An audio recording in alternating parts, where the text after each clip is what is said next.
What's going on, everybody? So we're going to do a little bit of a rub evaluation today and kind of give you an idea of what we look for when we're evaluating a rub and determining whether it's something we need to pay more attention to or it's just a regular rub.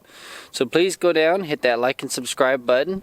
We would appreciate it. It helps us out a lot with building our channel and reaching people with these videos.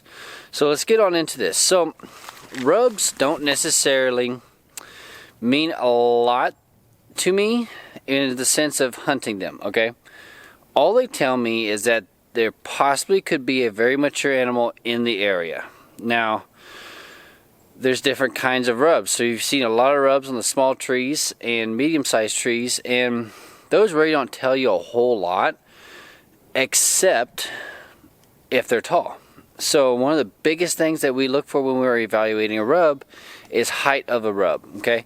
So if that rub is chest up, the top portion of the rub, I'm not talking about the main rub here. I'm talking about those little scratches and tick marks at the top that he accidentally hit. His head is down and rubbing the main portion of the tree, which is down a little bit further, around his chest height, right? But if that deer is tall enough and his rack is tall enough, he's going to accidentally touch up the tree a little bit higher, you know, where our chest height and such. So if I find smaller trees that are rubbed up that tall, that's exciting. And also, I mean, when you're talking about girth of the tree, how big around the tree is, think about a deer being able to fit his antlers around that tree. A deer, more than likely, most of the time, is going to rub with the top of his head and his brow tines. So think, if that tree is huge, then he's got to be able to fit his G2s, G3s, and G4s, whatever the size he is, around that tree to get to his brow tines.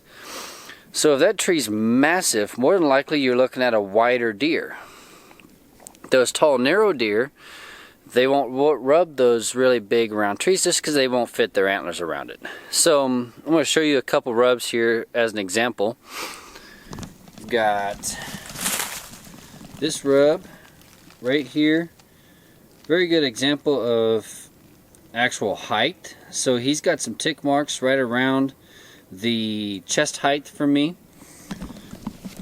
which is awesome. And the big thing too is that he's got 3 rubs right here back to back, which, and as you can see around me, it's really thick cover.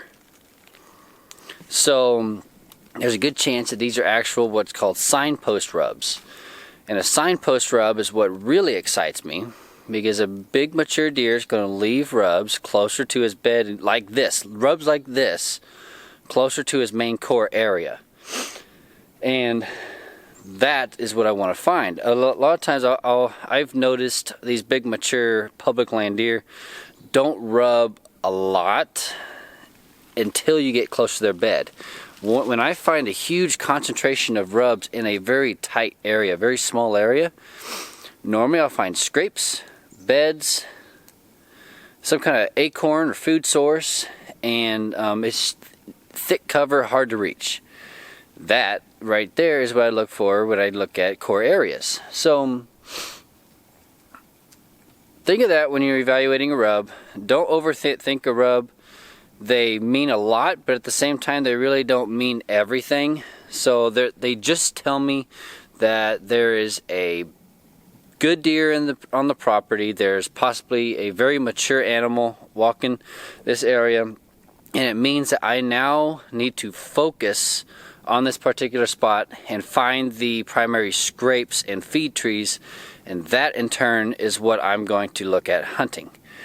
So really what they're doing but with these rubs, they're just giving up their area for me and telling me where to focus. So can't go wrong with that. So I appreciate you guys. Hope that helped you get a couple ideas while you're out doing your spring scouting and getting ready for next fall. Remember to hit that like and subscribe button. Appreciate you guys. I'll see you on the next video.